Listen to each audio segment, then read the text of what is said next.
आपने Titanic film देखी है? जब जहाज डूबने वाला होता है तब सबसे पहले अमीर लोगों के लिए नाव का बंदोबस्त होता है। इस वक्त कोरोना की वैक्सीन को लेकर ताकतवर और अमीर देश जो कर रहे हैं वो कुछ टाइटैनिक जैसा ही है। दुनिया को इंतजार है कोरोना वायरस की वैक्सीन का। एक उम्मीद है कि इस वैक्सीन के आने के बाद हमारी जिंदगी पहले जैसी हो जाएगी। वैक्सीन के बाद हम सुरक्षित महसूस करेंगे, ये वायरस हमारा कुछ बिगाड़ नहीं पाएगा। लेकिन क्या ये सब कुछ इतना आसान है? क्या वैक्सीन का हम तक पहुंचना आसान है? जिस तरह दुनिया के ताकतवर देश सबसे पहले वैक्सीन हासिल करने की रेस लगाए बैठे हैं, उसे देखकर लगता है कि ये राह इतनी आसान नहीं होगी।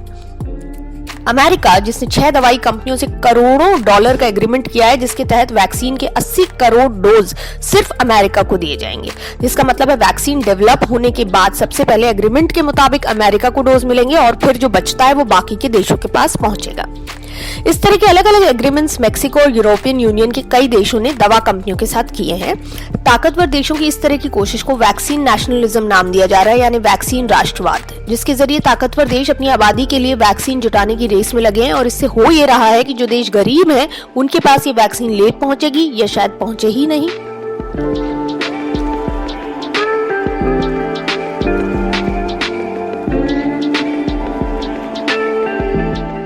WHO यानी विश्व स्वास्थ्य संगठन ने इस वैक्सीन नेशनलिज्म पर चिंता जताई है। WHO के चीफ टेड्रोस एडहेनोम ने कहा है कि वैक्सीन की सीमित सप्लाई को सोच समझकर और वैश्विक स्तर पर साझा करना जरूरी है और यही बात हर देश के हित में होगी, हर देश की भलाई में होगी। WHO ने कोवैक्स नाम की पहल शुरू की, जिसका मकसद है दुनिया के सभी देशों को एक साथ वैक्सीन पहुंचाना। कोवैक्स के तहत WHO अमेरिका और बाकी के देशों की तरह ही अलग अलग वैक्सीन कैंडिडेट्स की रिसर्च और डेवलपमेंट पर पैसा लगा रहा है। फर्क इतना है कि कोवैक्स का मकसद हर देश तक वैक्सीन पहुंचाना है। कोवैक्स में फंड देने के लिए देशों से अपील भी की गई है। इस काम के लिए संस्था को 10,000 करोड़ डॉलर का फंड चाहिए, लेकिन 170 देशों से बातचीत के बाद अभी तक सिर्फ 10% फंड ही जमा हो पाया है। हालांकि ये जरूरी नहीं कि कंपनियां जिन वैक्सीन पर काम कर रही हैं वो कोरोना के लिए सफल साबित हो, लेकिन इसके बावजूद ताकतवर देश उन पर दाव लगाने के लिए करोड़ों डॉलर का खतरा मोल ले रहे हैं। वैसे भी वैक्सीन के तैयार होने में काफी वक्त लग सकता है और ये सोचने वाली बात है कि इतने वक्त के बाद अगर सफलता मिल भी गई तो पहले उस सफलता का स्वाद वो देश चखेंगे जिन्होंने पहले से ही वैक्सीन बुक कर ली है, यानी प्री बुकिंग। अब बात करते हैं आंकड़ों की। अमेरिका ने वैक्सीन के 80 करोड़ से ज्यादा डोज बुक किए हैं, जिसके मुताबिक अगर किसी उम्मीदवार वैक्सीन का निशाना सही लग जाता है तो एक अमेरिकी नागरिक के पास वैक्सीन के 2 डोज होंगे। अमेरिका ने कुल 1000 करोड़ डॉलर की डील करीब 6 अलग अलग दवाई कंपनियों से की है।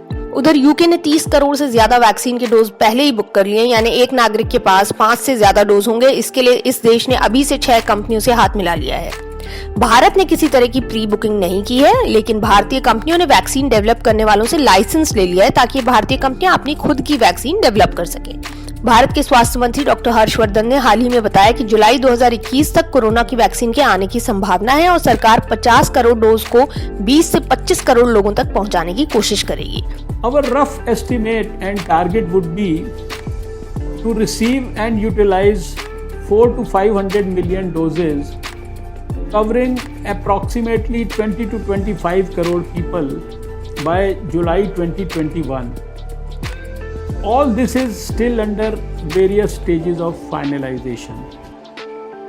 उधर ऑस्ट्रेलिया और मैक्सिको ने भी वैक्सीन की प्री बुकिंग कर ली है। वैसे वैक्सीन की जमाखोरी या प्री बुकिंग का काम नया नहीं है, ये पहले भी हो चुका है। 2009 में H1N1 इन्फ्लुएंजा, स्वाइन फ्लू के फैलने के दौरान भी अमीर देशों ने इसी तरह वैक्सीन की जमाखोरी की थी, जिसकी वजह से अफ्रीका के कई देशों के पास वैक्सीन काफी वक्त तक नहीं पहुंच पाई। इसी तरह अफ्रीका के HIV मरीजों के लिए अभी तक दवाई नहीं पहुंच पाई है, जबकि ये इलाका इस बीमारी से सबसे ज्यादा प्रभावित है।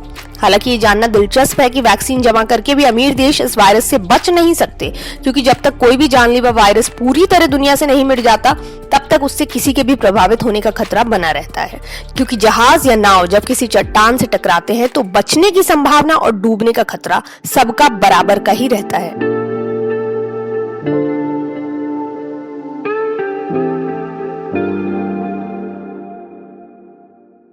Presenting B News app, available on Google Play and App Store. Download it now.